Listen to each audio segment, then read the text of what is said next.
Hai teman-teman, kembali lagi bersama saya Mariati.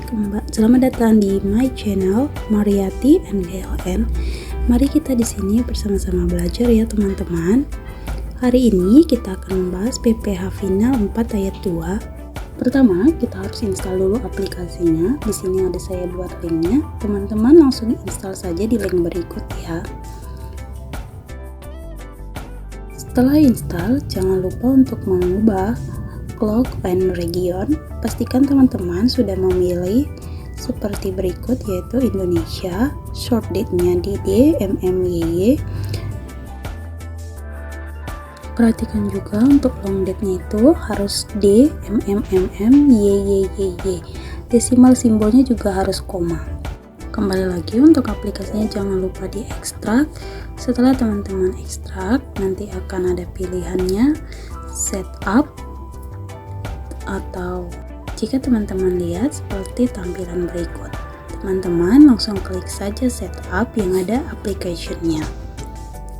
Lalu aplikasinya akan terbuka, kita klik saja next untuk melanjutkannya. Lalu di sini akan ada tempat foldernya. Di sini biasanya akan defaultnya itu di local C. Teman-teman boleh mengubahnya kemana saja teman mau buat ya. Tapi di sini saya tetap akan membuat di local C. Lalu pilih everyone, lalu klik next. Kemudian kita lanjut lagi next. Dan proses instalisasinya sedang berjalan. Teman-teman tunggu saja sampai kemudian muncul tombol finish, teman-teman close. Artinya install sudah selesai. Kemudian teman-teman buka Windows teman-teman sendiri, cari aplikasinya ISPT PPH Masa pasal 4 ayat 2 V2. Langsung kita buka, klik 2 kali, lalu aplikasinya akan terbuka seperti berikut ini. Inilah tampilan awal dari ISPT PPH 4 ayat 2. Lalu kita koneksi ke database-nya, teman-teman klik koneksi database, lalu akan muncul pilihannya, ada 3 ya di situ. Teman-teman hanya perlu mengklik yang ada tulisannya database saja, lalu klik 2 kali open, lalu akan muncul lagi database. Teman-teman klik lagi data, lalu klik lagi open. Artinya ISPT PPH 24 sudah bisa dibuka. Untuk passwordnya teman-teman seperti biasa, yaitu username-nya administrator dan passwordnya adalah 123. Teman-teman isi saja, lalu klik login. Lalu kita perlu melengkapi profil wajib pajak kita selengkap-lengkapnya agar kita bisa dapat menyimpannya dan dapat masuk ke ISPT PPH 4 ayat 2 ini. Setelah kita sudah melengkapinya, kita simpan saja.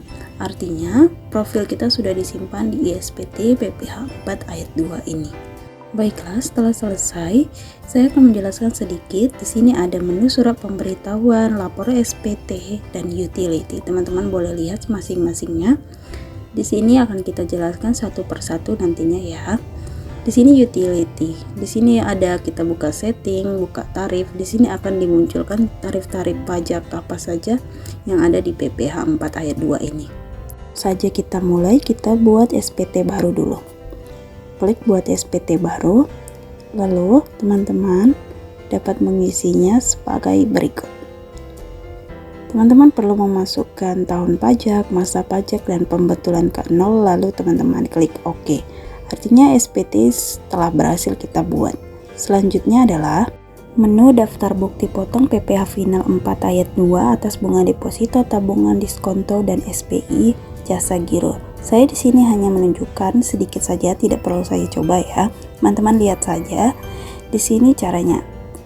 Kita hanya perlu memasukkan jumlah nasabah, nilai objek pajak, dan PPH yang dipotong lalu disimpan. Selanjutnya kita coba buat daftar bukti potong pemungutan PPH Final 4 ayat 2. Kita hanya klik tambah untuk menambah daftar bukti potong yang mau dibuat. Selanjutnya kita akan diarahkan untuk memilih jasa pemungutan pajak kita. Kemudian kita hanya mengisi data-data nomor bukti potong, NPWP, nama, alamat. Lalu kita klik tambah. Di sini saya contohkan ini adalah jenis pajak atas hadiah undian. Di sini kita masukkan jenis hadiahnya dan jumlahnya.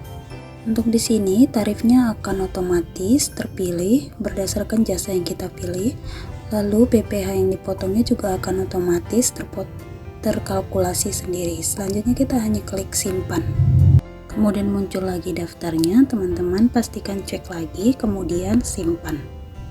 Jika sudah dibuat akan muncul di daftar seperti berikut. Lalu kalau mau mencetaknya kita hanya perlu mencetak yang ada di tulisan bagian bawah. Seperti inilah tampilan bukti potong yang sudah kita buat, dan sebelum mencetaknya kita perlu melakukan tanda tangan sebelum diberikan kepada orang yang bersangkutan. Kemudian kita di sini dapat melihat apakah bukti potong kita sudah diposting. Kita cek satu persatu. Lalu jika datanya sudah sesuai dan tanggalnya sudah kita isi, kita perlu menyimpannya. Artinya bukti potong sudah selesai dibuat. Datanya sudah berhasil disimpan dan teman-teman hanya perlu klik OK. Ini adalah lapor SPT, kita klik rekam surat setoran pajak atau SSP. Lalu klik tambah, lalu akan muncul seperti ini. Teman-teman isi kode jenis setorannya, lalu otomatis akan terisi semua. Lalu isi jumlah pembayarannya dan tanggal pembayarannya, lalu disimpan. Setelah itu data sudah berhasil disimpan, klik OK. Data yang kita input sudah masuk ke daftar SSP berikut. Selanjutnya adalah menu cetakan SPT. Klik menu cetakan SPT, lalu teman-teman klik di line yang mau teman-teman cetak SPT-nya, lalu klik cetak. Kurang lebih seperti inilah SPT yang sudah kita buat. Lalu teman-teman bisa klik cetak, dan perlu diingat teman-teman untuk memprintnya, perhatikan jenis kertasnya. Jangan lupa untuk mengubah jenis kertasnya ke folio atau legal. Terakhir adalah menu lapor data SPT ke KPP. Pastikan jumlah PPh yang kurang atau lebih bayar harus sama dengan jumlah SSP yang telah dibayar. Apabila masih ada selisih, maka tombol buat file tidak akan aktif. Lalu klik buat file akan dimunculkan di mana file CSV akan disimpan. Seperti di sini saya menyimpannya di download, teman-teman bisa lihat. Di situ ada 8597 sekian. Itu adalah nomor NPWP dan biasanya itu tidak dapat diubah lagi. Jadi teman-teman tidak perlu mengubahnya untuk mempermudah kita ketika melapor nanti di e-filing. Baiklah, sekian video dari saya. Jika ada salah dan kurang, saya mohon maaf. Terima kasih telah menonton.